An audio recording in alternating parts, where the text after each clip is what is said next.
2 मिनिटात तयार होणारी मॅगी आज सर्वांनाच माहित आहे.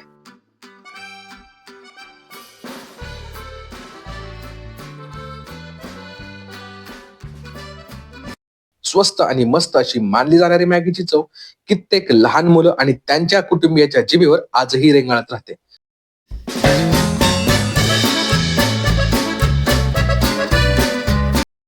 बाजारात अनेक प्रकारचे नूडल्स उपलब्ध आहेत, पण मॅगी आजही अनेकांची पहिली पसंत आहे.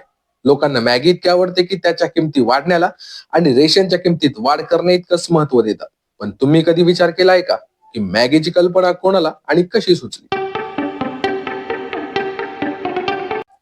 2 मिनिटात तयार होणाऱ्या नूडल्सला मॅगी हे नाव कोणी दिले? आजही इतके वाद होऊनही मॅगीवर बंदी का घालण्यात आली नाही?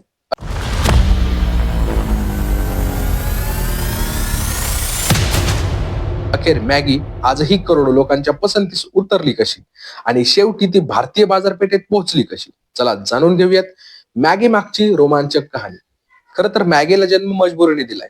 आज चवीसाठी खाल्ली जाणारी मॅगी एकेकाळी एका मजबुरीमुळे बनवली गेली होती. स्वित्झर्लंडमध्ये औद्योगिक क्रांती शिखरावर पोहोचली होती.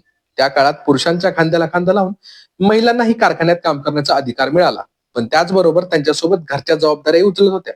कारखान्यात बरेच तास काम केल्यानंतर त्या घरी जाऊन अन्न शिजवायच्या, पण त्यासाठी त्यांच्याकडे पुरेसा वेळ नव्हता.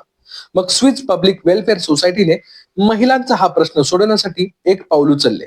आता मॅगी हे नाव कसे पडले? स्विस पब्लिक वेलफेअर सोसायटीने जुलियस मॅगीची मदत घेतली.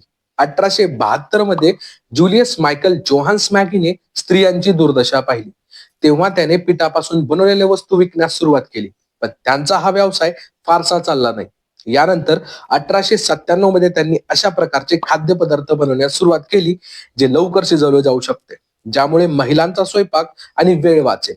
याचबरोबर मॅगीची सुरुवात झाली. मॅगी नूडल्स प्रथम 1897 मध्ये जर्मनीमध्ये सादर करण्यात आले असून जुलियस मॅगीने कंपनीला नाव मॅगी असे दिले.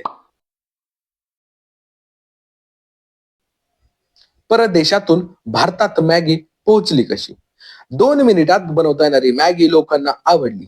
1912 पर्यंत अमेरिका, फ्रान्स सारख्या देशातील लोकांनी मॅगी हातात घेतली, पण त्याच वर्षी जुलियस मॅगीचा मृत्यू झाला.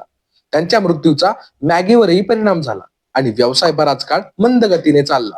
त्यानंतर 1947 मध्ये नेस्लेनी मॅगी विकत घेतली आणि त्यांचे ब्रँडिंग व मार्केटिंग मॅगीला प्रत्येक घराच्या स्वयंपाकघरात घेऊन गेले.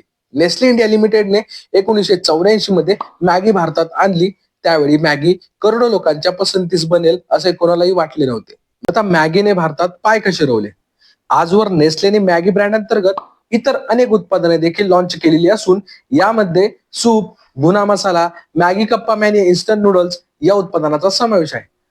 भारतातील 90% मॅगी उत्पादने खास भारतातील वैविध्यपूर्ण संस्कृती लक्षात घेऊन तयार केली जात असून ती उर्वरित जगात उपलब्ध नाहीत. भारतातील नेस्ले समूहाच्या एकूण नफ्यात मॅगी ब्रँडचा 25% वाटा आहे आणि वार्षिक आकडा ₹1000 कोटीहून अधिक झाला आहे. आता या बाजारात अर्धा डझन नवीन ब्रँड आले आहेत, ज्यापैकी बहुतेक रिटेल चेनचे स्वतःचेच ब्रँड आहेत.